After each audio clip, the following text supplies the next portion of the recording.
explodes. All right. All right. Excellent.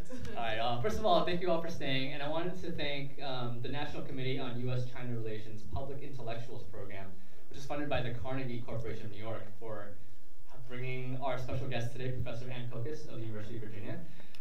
She's a professor of media studies, and she's probably the expert on all things U.S.-China film and co-production and policy.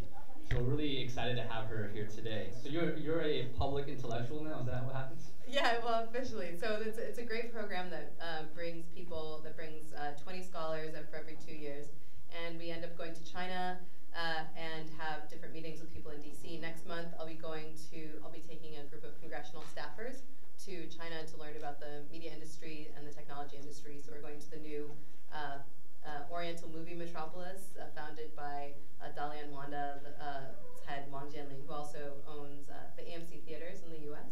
And they've opened up a big new studio in China. So should be interesting. Hopefully we'll be able to cool down some of the trade tensions of these congressional staffers. A film like this was inconceivable. Yeah. That's whenever you think about a Hollywood film working in China, they were rare. They were kind of dangerous. Like, what was it like for a Hollywood film to make a film in China, say before 2000? Well, I mean, first of all, when I wanted to do Hollywood-China relations as my dissertation project in about 2007, my committee told me that it was impossible because no such thing existed. That basically the Hollywood-China relationship was going nowhere, and there would be nothing, and that I shouldn't even think about such things. And now we have China as kind of one of the fastest, largest growing markets. And actually, as we're talking about these trade tensions, the number of films entering the Chinese market, number of foreign films entering the Chinese market is part of that negotiation. So a film like this, I think, is really wonderful in the sense that it's not only an independent film that draws on a young director, young Asian American director, Asian American producer, but also funding from China and funding from the U.S. It was distributed in the U.S. and distributed in China. So I think that kind of cross-cultural dynamic is really wonderful. And a lot of the tensions that we're seeing right now in the U.S.-China relationship may make those types of collaborations more difficult. But in 2000, for example, there wasn't a market at all for such things. Can you just say a little bit for those who don't know what a co-production is, maybe kinds of co-productions that one might find? Yeah, absolutely. So in China there are local films that are primarily funded by Chinese filmmakers. Now what this is, because China has a film import quota, so a certain number of foreign films that can enter the Chinese market, what that means is that filmmakers are always trying to find ways to circumvent that quota, so to get more films into the Chinese market, because it's one of the fastest growing markets in the world, and it's in certain months of the year the largest market in the world. So co-productions, specifically collaborative productions between the US and China, are a way to circumvent that film import quota. So they're treated as local films within the Chinese market. So Shanghai Calling, when it was distributed in China, was considered to be a local film. So you'll see actually, there are kind of parallel stories going on, and you see the relationship between Fang Fang and Guan as a gesture toward the relationship of a Shanghainese couple. So whereas the larger narrative looks at this relationship between an Asian American man and an American woman, we see this kind of a nod to the local environment as well. So can you give some examples of of Hollywood co-productions that are the more high-profile ones that are attempting to be local films in China? Yeah, so I think one of the things that's really interesting. So there are earlier films that were official co-productions, like The Mummy 3 and The Forbidden Kingdom. These happened in about 2008. Now, what's been interesting is as the Chinese market has gotten more developed, it's been more and more difficult to execute a co-production because the Chinese filmmakers have more power and the Chinese regulators have more power. So, for example, films like Transformers 4 and Iron Man 3 started off life as co-productions, so they initially were going to be distributed in China as local productions. But then, as a result of not being able to meet the needs of the demands of Chinese regulators, they actually moved away from being co-productions into just films that were entering in the import quota. So that kind of points to some of the trade tensions as well. So what do you mean by regulations that they have to abide by? So there are a couple of different regulations. The biggest one, and the challenge for Iron Man 3 and the Mummy, or for Iron Man 3 and the Transformers 4, was the amount of funding. So there needs to be a specific amount of Chinese funding there also needs to be a specific amount of Chinese characters. So not the written characters, but the Chinese actors that are cast. And then there are also content regulations. So a lot of times we hear about censorship within China. So with co-productions, there is oversight even in the pre-production process. So basically filmmakers, like Michael Bay in Transformers 4, had to go and speak with the film regulators and say, hey, this is what we're thinking about doing, what do you think? And then give feedback, and then they got feedback at every different stage. And at a certain point in Transformers 4 and in Iron Man 3, the regulators were like, we're not actually going to keep moving forward with this. And then they were just imported in the film import quota process. But what's really interesting here is actually in March, I don't know if any of you heard about the elevation of Chinese President Xi Jinping to potential lifetime leadership. Now, during that same meeting, the State Administration of Press, Publication, Radio, Film, and Television, which is the film regulator that regulates co-productions, also was elevated to ministerial level oversight. So this is kind of basically what it means is film regulation became an increasingly important kind of high-profile national regulation. So it may actually be even more tough to make films because there's an increasing pressure and increasing profile of films. So given that difficulty for independent film like this, produced by Janet Yang, who helped produce Jolla Club years ago, and then Daniel Shaw, this is his first feature film that he made. Yeah. Like, what kind of challenges do you think that they had to go through? And is it different than what a Hollywood studio would have to go through? Yeah, definitely. So I think first of all there were the challenges that they faced when they were making this movie in 2010 and 11, which included the logistical challenges of making films in China, of finding staff, of finding crew.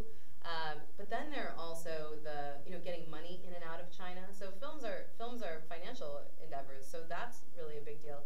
Also getting things permitted, being able to find places to house all the staff, getting people to move, finding bilingual actors. I mean, you see there's a child actress who is blonde and spoke fluent Mandarin. I mean, that casting question is not easy. So those are things that still exist to this day. But I think the financial questions of getting money into and out of China are things that both independent filmmakers and studios are facing. And what do you mean by getting money out of China? Well, increasingly, especially starting in 2013, there were capital controls on the amount of currency that could be taken out of China in order to support the growth of the Chinese domestic economy. So this affects things not just the film industry, but for example, Chinese citizens who wanted to purchase real estate outside of China also have encountered increasing difficulties. So a lot of this is sort of is discussed in some playful way in Shanghai. So one thing we start with is the fact that the film is full of, we could say, people who are in between, like people who are mediators between China and the U.S. So you have Chinese American, it's a pretty bad mediator actually. You have a relocation specialist, like a perfect kind of translator. And you have tons of translators. You have this America town that works as a sort of like non-official kind of way of helping out the people, of citizenry even. What kind of mediators are there in the film production process between, and we think about Hollywood not understanding China, and China is like kind of ignorant to how Hollywood works. I'm guessing there are a lot of mediators. Yeah, absolutely. So within the film production process, there are some people who play key roles. So first of all, frequently with films that are made in China or Chinese films that are being distributed within the U.S., there are U.S. or foreign editors. So people who work with the pacing of the film. So sometimes when people watch Chinese films, they think, oh, this feels very slow to me. And a lot of that has to do with different choices in editing. So when I was working with the Huai brothers, which is a big Chinese film production company, a lot of times when they would make Chinese films, they would actually hire out the editorial or the editing work to a studio in LA. There are also a lot of Chinese workers who do things like arranging logistics, building sets, and then one thing that's really interesting is location management. So there was a location manager that I interviewed for my book, who's a really interesting guy, and basically he would go around places like Shanghai and Beijing and find locations that looked like China for foreign companies. So it wasn't necessarily the most Chinese places, it was just what the foreign companies that were hiring him thought looked most like China. So So you can see how there are these multiple layers of representation. And a lot of the things that we saw in this film were more foreigner-friendly and more foreigner-heavy parts of Shanghai. So we did see that moment in which we go into the Lane and the Lane house and see Fang Fang's house. But a lot of it was places like the Bund or Jing'an district, which have a lot of foreigners. Now, one thing that I saw in this film that I hadn't noticed before was one of the extras in the Americatown bar is a guy who actually helped to negotiate the Paris Climate Accord on the U.S. side. And also the joint statement between, his name is Vance Wagner, and now he works at the Energy Foundation. And he also helped to negotiate the joint statement between the President Xi Jinping and President Barack Obama on environmental issues. So he was working in China at the time. And I'm pretty sure, we didn't see his name in the credits, but I just had a meeting with him in San Francisco 2 days ago, and then I saw him up on the screen. So there are so many different layers of mediation happening. Not just within the staff, not just within the cast and crew, but also, in terms of the people who are participating in the filmmaking process. That's about the industry and that movement. What I'd like to hear about from that. Oh no, I think so. So it's really funny when I was working on my dissertation, which eventually became this book. The end chapter was this conclusion about how this would be a renaissance of cultural intersection, and that we would learn about these rich narratives from each side. And then what we've learned is essentially what is now being produced is big budget, blockbuster, comic book movies, occasionally with big Chinese stars. And what this does essentially is elide not only a lot of Chinese stories, but also the presence of Asian American actors who haven't necessarily built as large of an international profile. So frequently, rather than casting Asian American actors, in a lot of these films, it's like especially the big film studios cast big Chinese actors who are already very famous in China and sometimes famous throughout Asia. So it's very unfortunate in the sense that it doesn't allow as much space for Asian American actors. That's why a film like Crazy Rich Asians is so promising, because it does create a space for Asian American actors, and hopefully it will be something like Black Panther, which has crazy rich box office, and then and the sequels will get made and pave the way for other films. Yeah, like an example of that would be like the Green Hornet, when they knew they were going to cast the role that Bruce Lee originated, and every Asian American male in Hollywood is like, this is my opportunity, and they cast Jay Chow from Taiwan. Yeah. Yeah, question here. So moviegoers like me are going to start noticing that there's some Chinese in a lot of the Hollywood movies. Is that what you're saying?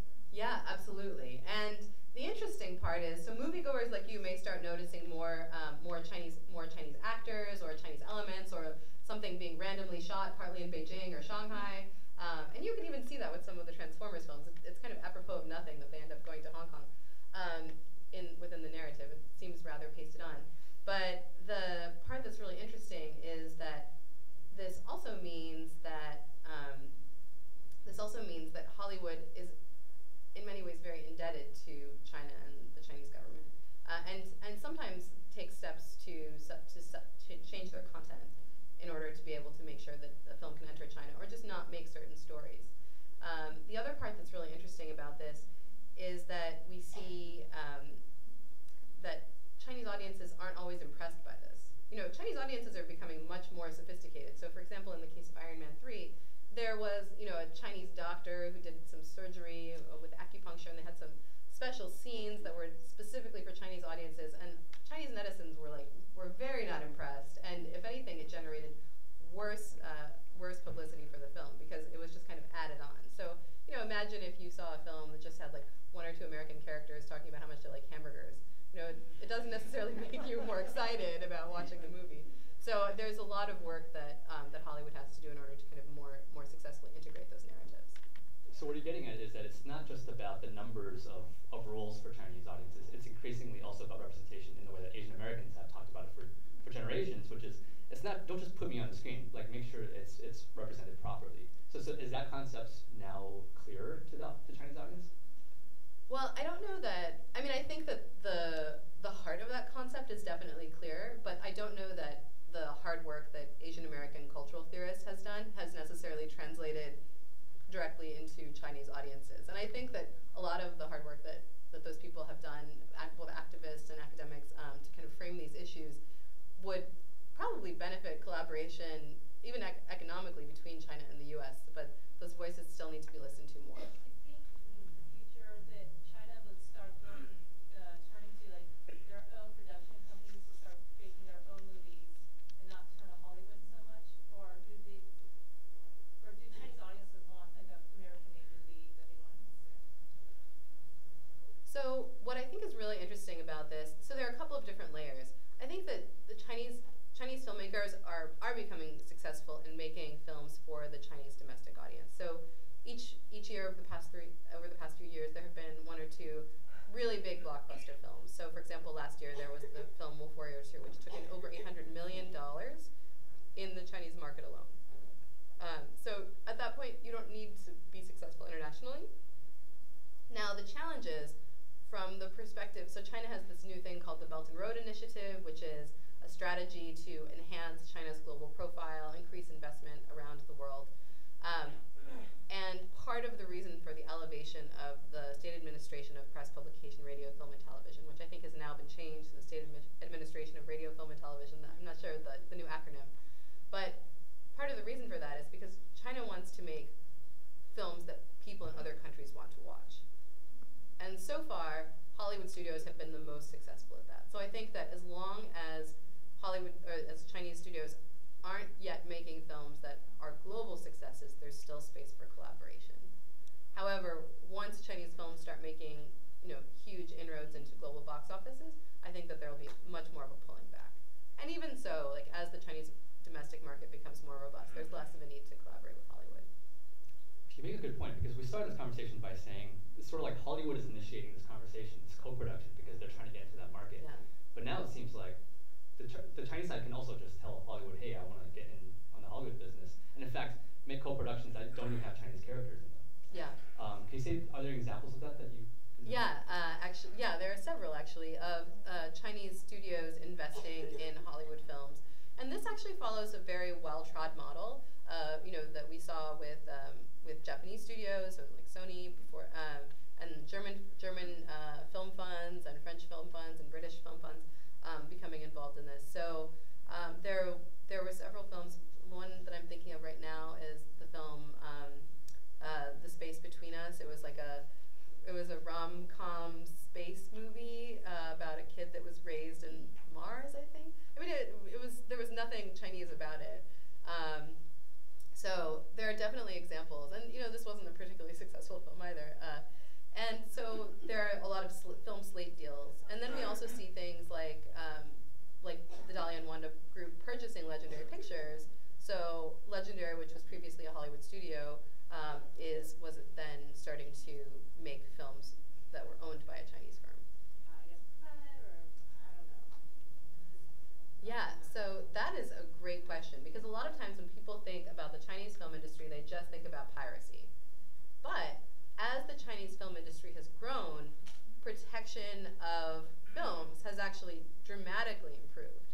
So there was, about a year ago, there was a new film promotion law introduced, which actually has quite stiff penalties for filming or pirating films that are distributed in theaters.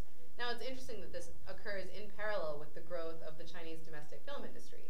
So it's really also it's more of a domestic protection strategy than an international protection strategy. But it does have the effect of helping out foreign films that are being distributed in China. So, and the same with online distribution. So now that there are a lot of legal mechanisms for online distribution of films in China, it's also more difficult to get, not impossible, but more difficult to get pirated films online. All right, so I have one more question. Given everything we've been hearing in the news about trade wars with China, how is that going to affect co-productions on the film side? I think, first of all, not good for co-productions. Step number one. And also in meetings in Washington, one of the challenges, one of the things that a lot of trade negotiators that I've been speaking with as a result, as part of my research, and actually it was interesting, in 2012 when this film came out, there was this kind of pro-trade ethic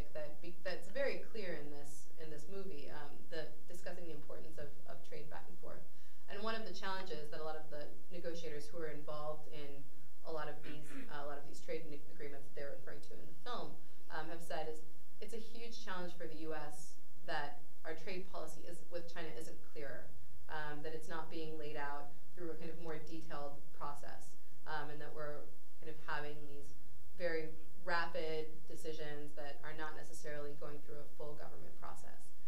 And that's creating real problems for companies in the film industry as well as in a wide variety of other industries. So we'll have to stay tuned and see. Yeah, hopefully, I will be able to follow up with you after my trip with the congressional staffers next month. Yeah. Hopefully things will get better soon.